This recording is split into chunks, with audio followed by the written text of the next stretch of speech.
Bonjour à tous. Suite aux révélations explosives de Pfizer devant le Parlement européen, j'en ai fait une vidéo il y a quelques jours, ces procès qui arrivent, ces procès qui doivent arriver.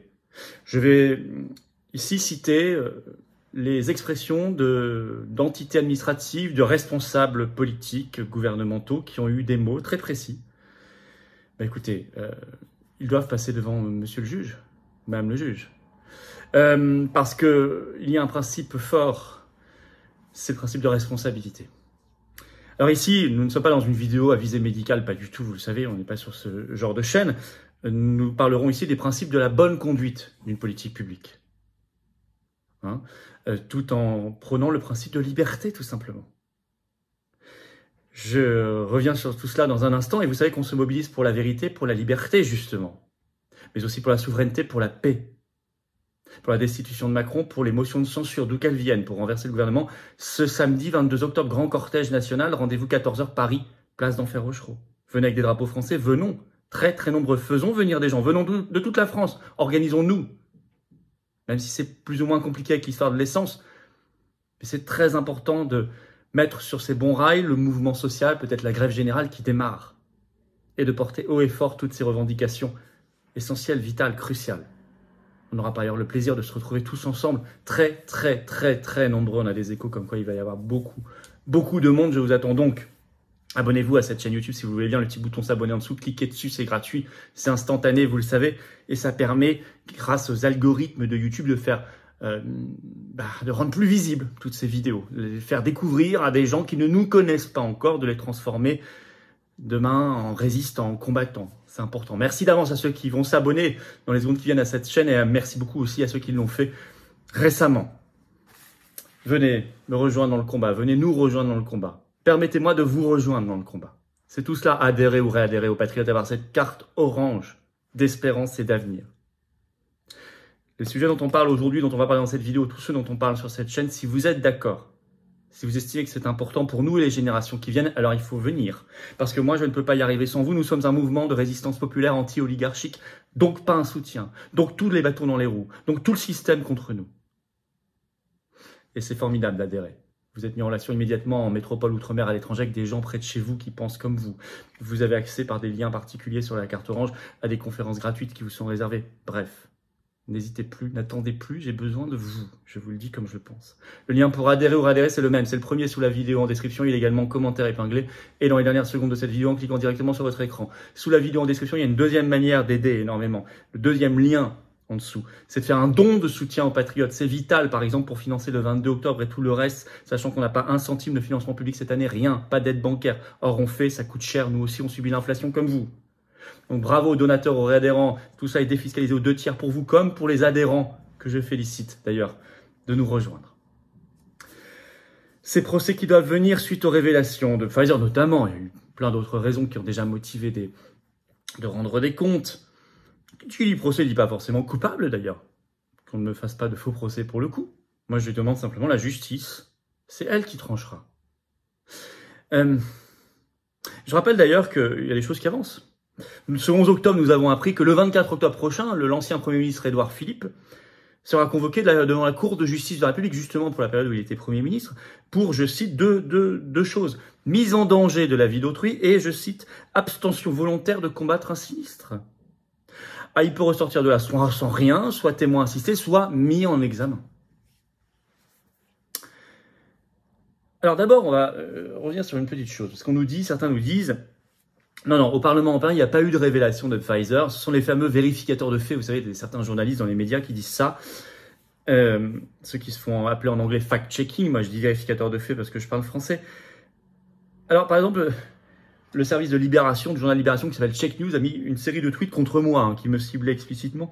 Ce 15 octobre, je vais vous les lire. Je vais lire les 2 premiers.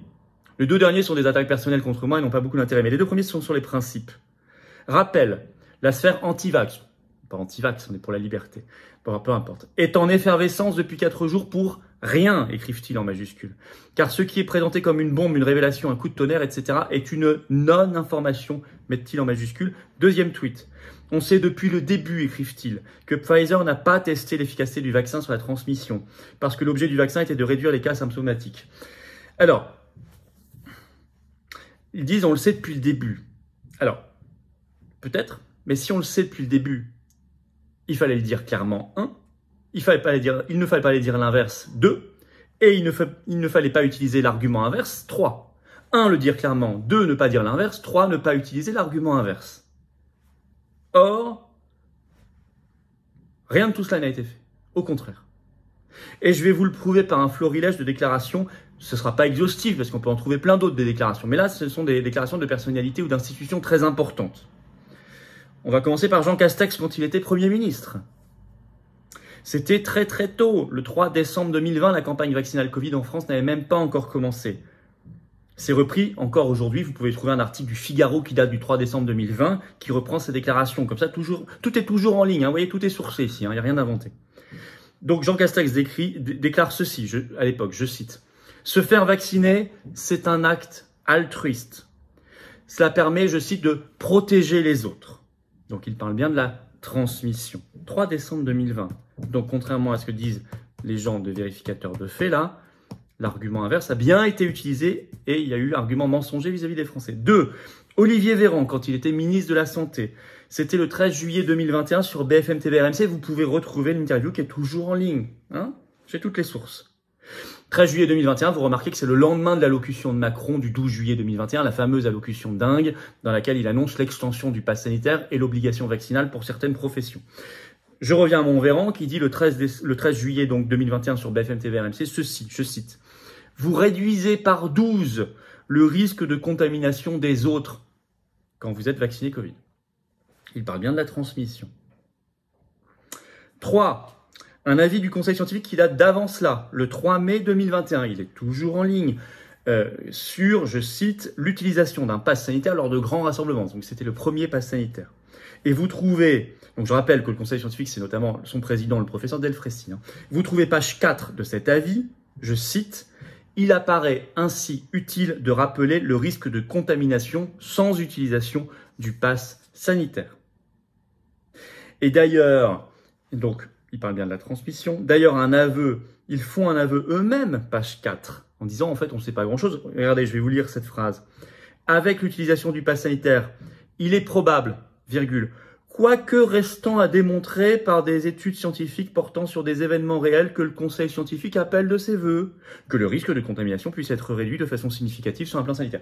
Donc, il est probable, c'est pas certain, c'est pas prouvé, et ils disent eux-mêmes, enfin, ce serait bien de le démontrer quand même par des études scientifiques. Voilà. Donc, ils ont bien déclaré ça. 4, on va citer la Haute Autorité de Santé, c'était le 3 mai 2021.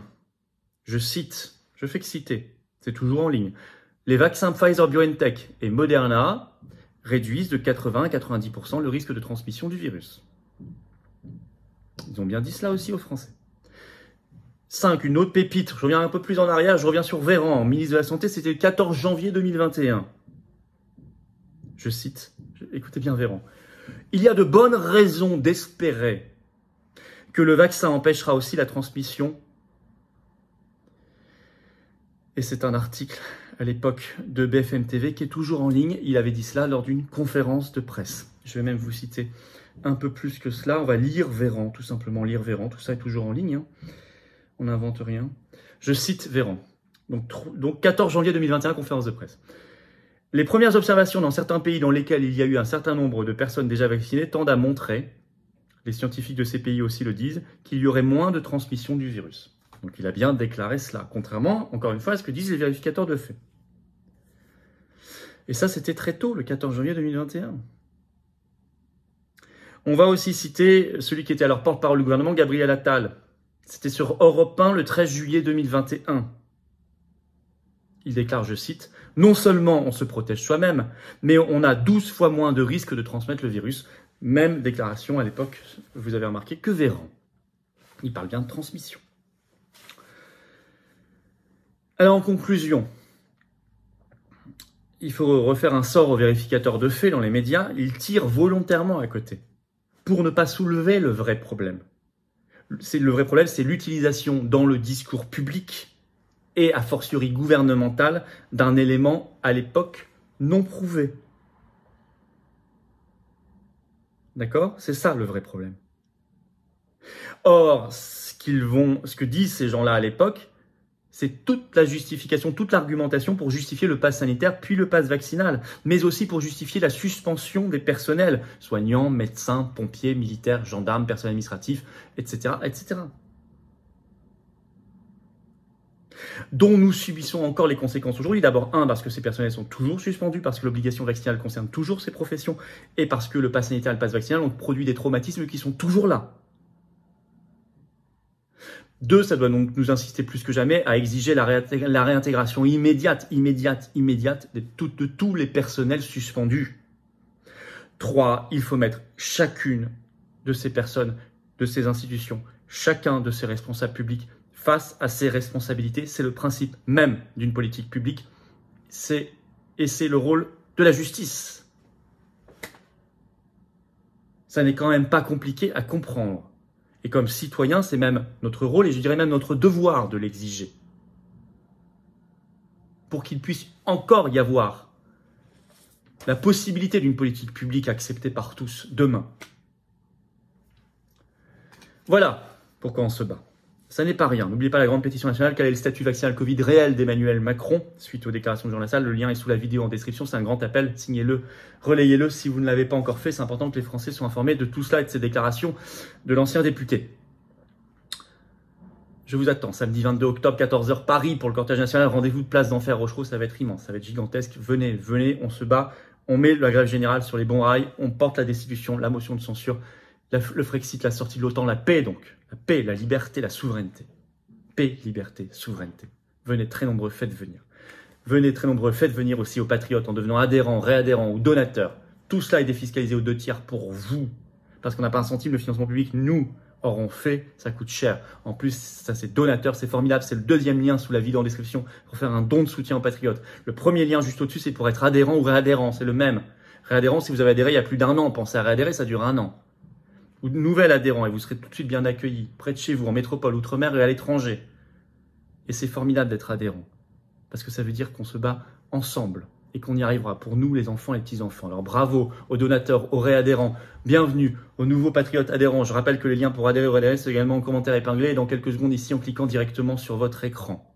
Un grand bravo, un grand bienvenue et je vous dis vive la France.